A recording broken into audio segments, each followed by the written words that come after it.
अस्सलामुअलैकुम वरहमतुल्लाहि वबरकातुहू। नाज़रीन कराम, ये वीडियो बहुत ही इंपॉर्टेंट है और ये वीडियो हर मुसलमानों को देखना चाहिए, चाहे वो देवबंदी हो, सुन्नी हो, अहले हदीस हो, वहाबी हो या शिया हो। ये हर मुसलमानों को ये वीडियो देखना चाहिए, क्योंकि जंतर मंतर में तमाम लोग इकट्ठा हुए और अपने अपनी बातों को रखे हैं कि वक्फ बिल को ये रिजेक्ट होना चाहिए। इसके बारे में बहुत सारे उलमा कराम एकजुट हुए हैं और अपने अपनी बातों को रखे हैं। जब इनकी बातों को सुनेंगे तो आपको बहुत सारी बातें आपको सीखने को मिलेगी। तो नाज़रीन, मैं चाहता हूँ कि पूरी वीडियो को आप ज़रूर देख करके जाएँ और दोस्तों में ज़रूर शेयर करें। अगर आप चैनल हैं तो सब्सक्राइब ज़रूर करते। तो आइए पहले वीडियो को देखें कि क्या उलमा कराम अपनी अपनी बातों को रखे हैं। और वहाँ ख़ास बात तो ये है कि तमाम लोग इकट्ठा हो गए हैं, सुन्नी, देवबंदी, अहले हदीस या तमाम के तमाम उलमा कराम इकट्ठे हो गए हैं, अपनी अपनी बातों को रखे हैं वक्फ बिल पास ना हो पाए इसकी वजह से। तो आइए पहले पूरी वीडियो को आप पहले देखें। और यकीनन ये लड़ाई सब लोगों की है, और अगर इस लड़ाई को अकेले अकेले लड़ा जाएगा तो हो सकता है थोड़ी दिन के लिए वो जीत जाएं। लेकिन एक बात का यकीन है, मैं अपने मुसलमानों से और फिक्रमंद सिटीजन से, भारत के जो लोग चिंता में है कि ये भारत जा क्या कहाँ रहा है, बनाया क्या जा रहा है, ये जो मेजोरिटोरियन स्टेट बनाने की कोशिश हो रही है, इसका बेहतरीन जवाब है जो इन्होंने कहा है कि यह अक़लियतों की अक्सरियत का मुल्क है और सिर्फ हमें नहीं जमा होना है बल्कि हमें अपने साथ और भी सबको जमा करना है। एक बात यह है। दूसरी बात यह है, हर लड़ाई के लिए कुर्बानी की जरूरत होती है। आप लड़ाई लड़ेंगे और आराम से बैठे रहेंगे, काम नहीं होगा। और जो बात उन्होंने कही, इन्होंने कही कि बस इनफ, बहुत हो गया, तो कुर्बानी देने के लिए हमें तैयार होना चाहिए। मैं मेहमानों का वक्त नहीं लूंगा, मैं तो अंदर का आदमी हूं, मेहमान नहीं हूं। बहुत सारे मेहमान यहां मौजूद हैं, तो मैं एक शेर पे अपनी बात खत्म करना चाहता हूं। ये आगे का अज़्म है हमारा। थोड़ी तकलीफे रसन, कलीम आजिज मरहूम ने कहा था, थोड़ी तकलीफे रसन फिर थोड़ी सी तकलीफेदार। रसन कहते हैं जेल को। तो अब सिर्फ सड़क से काम नहीं चलेगा। थोड़ी तकलीफे रसन फिर थोड़ी सी तकलीफेदार, उसके बाद है दोस्तों आराम ही आराम है। हाज़िरीन किराम, सलाम अलैकुम। बहुत कम वक्त है, लिहाजा मैं सिर्फ 1 या 2 मिनट में आपकी बात मुकम्मल कर दूंगा।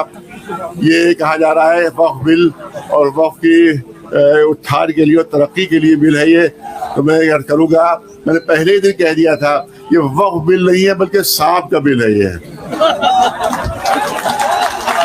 ये वक्फ बिल नहीं है, सांप का बिल है। इसके अंदर जहर भरा हुआ है। ये सिर्फ और सिर्फ मुसलमानों को नुकसान पहुंचाने के लिए बिल बनाया गया है और सिर्फ तबाही और बर्बादी के लिए बिल बनाया गया है और कट्टरवादियों को खुश करने के लिए बिल बनाया गया है।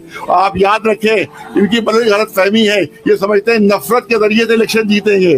हिंदुस्तान मोहब्बत की जमीन है, मोहब्बत की जमीन है। यहाँ अगर नफरत का बीज बोओगे तो बीज सड़ जाएगा। वो यहाँ मोहब्बत की खेती फलती है। लिहाजा आप मोहब्बत का पैगाम दीजिए, नफरत का पैगाम न दीजिए। बस जल्दी से 2 जुमले कहा गया कि साहब वो जो है बड़ा गरीबों की मदद होगी। तो मैंने कहा कि 1000 टन सोना मंदिरों के अंदर रखा हुआ है। 1000 टन सोना। अगर गरीबों से मोहब्बत है तो ये दम सोना जो है ये गरीबों में बांट दो, तो सारे हिंदुस्तान के गरीब धनवान हो जाएंगे। सिर्फ हमारे वक्त से मोहब्बत है तुम्हें? अरे मंदिरों में देखो, हजारों टन सोना वहाँ चोरी हो रहा है।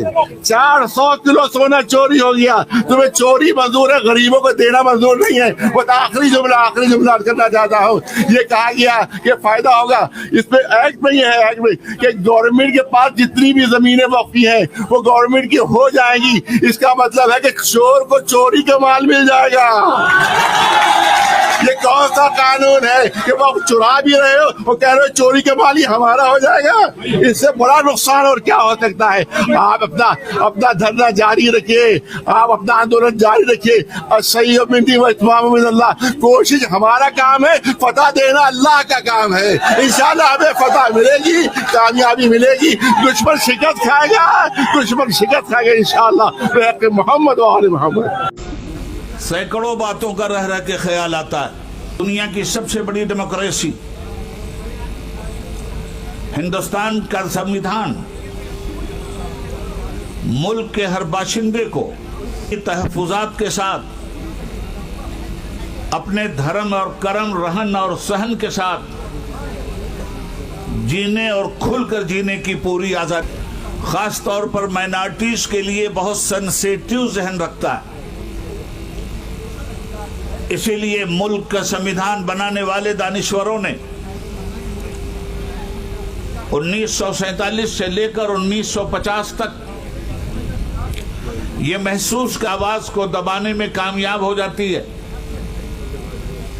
इसलिए अकलियत की आवाज को दबाया ना जाए और उनके हक हुकूक पर किसी तरह से अलग से माइनॉरिटीज के लिए कुछ सेक्शन कायम किए और कुछ दफात और आर्टिकल्स ऐसे रहे जिसमें ये बात लेके कन्याकुमारी की सरहदों तक और गुजरात की वादी से लेकर बंगाल की खाड़ी तक मुकम्मल दात, हमारा निकाह, हमारा ब्याह, हमारा तलाक, हमारा मुहस्बा, हमारा वक्फ, हमारे मजहब के जितने भी कवानीन हैं, सारे कवानीन के तहफ़्फ़ुज़ के लिए मुल्क के संविधान ने गारंटी दी है।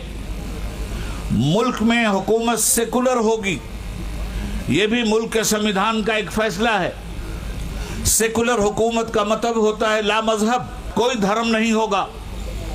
मगर सेकुलर मुल्क में उस बेधर्म हुक्मिक लोग अपनी जिंदगी धर्म की बुनियाद पर गुजारते हैं। उन तमामी तर लोगों के धर्म और कर्म की पूरी हिफाजत की गारंटी सेकुलर हुकूमत को लेनी है। और जहां किसी मजहब के अंदर किसी दूसरे ने अगर रुकावट पैदा की तो ऐसी सूरत में हुकूमत की जिम्मेदारी है कि कानून उसके गिरफ्तार। जहां हमारी और सारी चीजें हैं उसमें ये वक्फ की जायदादें हैं। जिस तरह नमाज और रोज़ा, हज और ज़कात हमारे लिए ज़रूरी है, उसी तरह से हज और रमज़ान के रोज़े और उसी तरह से वक्फ की जायदाद का तहफ़्फ़ुज़ भी हमारे लिए ज़रूरी है। सबसे पहले 2 मिनट में मैं ये बात साफ कर देना चाहता हूँ कि वक्फ की जायदाद का बैकग्राउंड क्या है। हिंदुस्तान के मुसलमानों ने अपनी जायदाद खुदा के नाम पर वक्फ करते हुए मुसलमानों के हवाले किया। मस्जिद के लिए, मदरसे के लिए, कब्रिस्तान के लिए, दरगाहों के लिए, इमाम बाड़ों के लिए, ईदगाहों के लिए। वक्फ के कानून को हिंदुस्तान के संविधान ने इतनी मजबूती दी है कि जो चीज़ें वक्फ हो चुकी हैं उन्हें न मुसलमान खरीद सकता है न गैर मुस्लिम, न मुसलमान उन पर कब्जा कर सकता है न गैर मुस्लिम और न हुकूमत। मगर मुल्क के इस कानून की धज्जी इस तरह से उड़ाई गई, वक्फ की जायदाद पे कब्जा और तसल्लुत जमा कर हमें शर्मिंदा किया। हुकूमत को ये चाहिए था कि वक्फ तरमीमी एक्ट पेश करने के बजाय जहाँ जहाँ धांधलियाँ हो रही हैं उन धांधलियों को ख़त्म करते हुए मजबूत कानून का शिकंजा उन पे कसे। बजाय इसके हुकूमत ने वक्फ की जायदाद ही को हड़प करने का एक नापाक मंसूबा ऐलान करता हूँ अपनी पार्टी की तरफ से और सारे हिंदुस्तान की उन दबी कुचली तमाम आवाजों की तरफ से जिन्हें आरएसएस ने सैकड़ों साल से जिनको दबाकर कुचल कर रखा है और अब वो संविधान को कुचलना चाहते हैं, बिल्डोज करना चाहते हैं। समाजवादी पार्टी ने, माननीय अखिलेश यादव जी ने पहले दिन ही जब ये बिल लाया गया था साफ साफ कह दिया था कि ये कॉन्स्टिट्यूशन संविधान पर सबसे बड़ा होने वाला आजादी के बाद हमला है, हम इसको कभी बर्दाश्त नहीं कर सकते। दलितों के ऊपर जो अत्याचार हो रहा है, आदिवासियों के हुकूक जो खत्म हो रहे हैं और सिखों के मामलात में जो दखल अंदाजी हो रही है, ये क्या तमाशा रखा है? आप समझते हैं हम कब तक बर्दाश्त करेंगे? देश की जनता के लोग, देश की जनता के मूड को पहचानिए सारा ईवीएम से नहीं चलेगा, मुल्क संविधान से चलेगा। अगर कोई इस गलत फहमी में है तो उसको गलत फहमी दूर कर लेनी चाहिए। 24 के पैगाम ने ये इंतखाब ने पैगाम दिया है। मुसलमानों के साथ मैं अपनी बात खत्म कर रहा हूं। जिस तरह से मजाक किया जा रहा है कि उनके मजहबी मामलात में दखलंदाजी की जा रही है, ये बीजेपी वो पार्टी है जो एक मुसलमान को सारे मुल्क में एक सीट लोकसभा की नहीं दे सकती। वो वक्त की रक्षा क्या करेगी, हिफाजत क्या करेगी? ये वो लोग हैं कि जिनके मिनिस्टर के सामने लंदन की सड़कों पर देश का अपमान हो और इनके चेहरे पर कोई रंगत इनकी बदले ना, कोई उस पर स्टेटमेंट ना आए। ये कौन लोग हैं?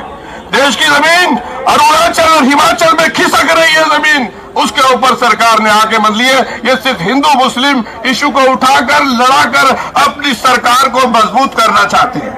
मैं अपनी बात को खत्म कर रहा हूं इस पैगाम के साथ कि ये लड़ाई लंबी है। ये लड़ाई उन अंग्रेजों के गुलामों से है जिन्होंने देश के साथ कभी अहद वफा नहीं किया, और ये देश के उन वफादारों से है जिन्होंने 100 साल तक देश की धरती को बचाने के लिए, देश की इज्जत और वकार को बचाने के लिए अपनी जानों की कुर्बानियां। ये बिल वक्फ की जायदाद को बचाने के लिए, एनक्रोचर्स को निकालने के लिए नहीं, ना उसकी इनकम को बढ़ाने के लिए, बल्कि वक्फ की जायदादों को खत्म करने के लिए, मुसलमानों से उनकी मस्जिदें, दरगाहें, खानखाहें, कब्रिस्तान को छीनने के लिए इस तरह का प्रोविजन उसमें रखा गया है। इनकी नीयत खराब है और ये चाहते हैं कि देश में और दूरियां बढ़े दो बड़े समुदायों में। हमारा काम विरोध करना है क्योंकि ये अनकॉन्स्टिट्यूशनल है। ये बिल वक्फ की जायदाद को बचाने के लिए, एनक्रोचर्स को निकालने के लिए नहीं, ना उसकी इनकम को बढ़ाने के लिए, बल्कि वक्फ की जायदादों को खत्म करने के लिए, मुसलमानों से उनकी मस्जिदें, दरगाहें, खानखाहें, कब्रिस्तान को छीनने के लिए इस तरह का प्रोविजन उसमें रखा गया है। तो इनकी नीयत खराब है और ये चाहते हैं कि देश में और दूरियां बढ़े दो बड़े समुदायों में। तो इसका विरोध, क्योंकि संख्या बल तो है बीजेपी। अरे हाँ, देखिए हम तो ये कह रहे हैं कि हम विरोध करेंगे अगर चंद्रबाबू नायडू, पासवान साहब और नीतीश कुमार और हमारे अजीत सिंह साहब के बेटे अगर इसका तायीद करेंगे तो इनको जनता जिंदगी भर याद रखेगी। बिहार में ले जाएंगे इस मुद्दे को नीतीश कुमार के खिलाफ ये देखते हुए, क्या बिहार में आप ले जाएंगे इस मुद्दे को? ये तो देश में जाएगा, सिर्फ बिहार के नहीं, देश में जाएगा, बिहार में जाएगा। तो नाज़रीन किराम, आपने तमाम उलमा किराम की बातों को सुन लिए और बहुत सारी बातें आपको सीखने को मिली होगी। तो नाज़रीन, ये वीडियो देख करके आपको कैसा लगा, अपनी राय को कमेंट में ज़रूर बताएं और वीडियो को ज़्यादा शेयर करें। अस्सलामु अलैकुम व रहमतुल्लाहि व बरकातुहू।